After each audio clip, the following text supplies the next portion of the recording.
एक लड़की की दुख भरी प्यार की कहानी। एक लड़की थी, वह बहुत खूबसूरत थी। जितनी वह सुंदर थी उतनी ही ईमानदार। ना किसी से झूठ बोलना, ना किसी से फालतू बातें करना, बस अपने काम से काम रखना। उसी क्लास में एक लड़का पढ़ता था। वह मन ही मन उसे बहुत प्यार करता था। लड़का अक्सर उसके छोटे मोटे काम कर दिया करता था। बदले में लड़की मुस्कुरा कर थैंक यू कहती थी, तो लड़की की खुशी का सीमा नहीं रहती थी। एक बार की बात है, दोनों लोग साथ साथ घर जा रहे थे, तभी जोरदार बारिश होने लगी। दोनों को एक पेड़ के नीचे रुकना पड़ा। पेड़ छोटा था, बारिश की बूंदें छन छन के उसके नीचे आ रही थी। ऐसे में बारिश से बचने के लिए दोनों एक दूसरे के बेहद करीब आ गए। लड़की को इतने करीब पाकर लड़का अपने जज्बातों को पर काबू ना रख सका। उसके लड़की को प्रपोज कर दिया। लड़की भी मन ही मन उसको चाहती थी, इसलिए वो भी राजी हो गई और इस तरह दोनों का प्यार चढ़ने लगा। एक बार की बात है, लड़की उसी पेड़ के नीचे लड़के का इंतजार कर रही थी। लड़का बहुत देर से आया। उसे देखकर लड़की नाराजगी से बोली, तुम इतनी देर से क्यों आए?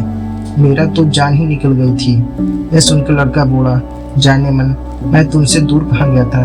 मैं तो तुम्हारे दिल में ही रहता हूँ। तुम्हें यकीन ना हो तो अपने दिल से पूछ लो।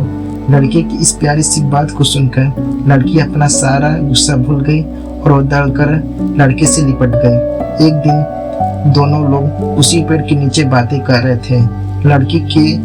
लड़की पेड़ के सहारे बैठी थी और लड़का उसके गोद में सर रख कर लेटा हुआ था। तभी लड़की बोली, जानो, अब तुम्हारी जुदाई मुझसे बर्दाश्त नहीं होती। तुम्हारे बिना एक पल भी मुझे 100 साल के बराबर लगता है। तुम मुझसे शादी कर लो, नहीं तो मैं मर जाऊंगी। लड़के ने झट से लड़की के मुंह पर अपना हाथ रख दिया और बोला, मेरी जान, ऐसी बात मत किया करो। अगर तुम्हें कुछ हो गया तो मैं कैसे जिंदा रहूंगा? फिर वह कुछ सोचता है और बोलता है, तुम चिंता मत करो, मैं जल्द ही अपने घर वाले से बात करूंगा। धीरे धीरे काफी समय बीत गया।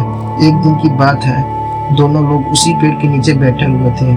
उस लड़के का चेहरा उतरा हुआ था।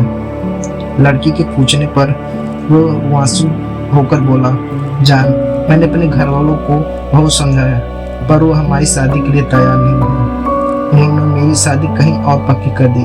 यह सुनकर लड़की का कलेजा फट गया और उसका मन जोर जोर से रोए, लेकिन उसने अपने जज्बातों पर काबू पाया और बोली, मैंने तुमसे सच्चा प्यार किया है, मैं तुम्हें कभी भुला नहीं सकती। प्लीज मुझे माफ कर देना। लड़का धीरे से बोला, वैसे अगर तुम चाहो तो अब से हम एक अच्छे दोस्त बन सकते हैं। लड़की यह सुनकर जोर जोर से रोने लगी और लड़की ने समझाया और फिर दोनों लोग रोते हुए अपने अपने घर चले गए। देखते देखते लड़की की शादी का दिन आ गया। लड़के को यकीन नहीं था कि उसकी शादी में उसकी दोस्त जरूर आएगी, पर ऐसा नहीं हुआ। हाँ, लड़के का भेजा हुआ एक गिफ्ट पैक मिला। लड़के ने अपने कांपते हाथों से उसे खोला और उसे देखते ही बेहोश हो गया। गिफ्ट में कुछ नहीं, खून से लथपथ लड़की का दिल रखा हुआ था और साथ में ही एक चिट्ठी लिखा हुआ था, अरे पागल, अपना दिल तो ले जा, वरना अपनी पत्नी को क्या देगा।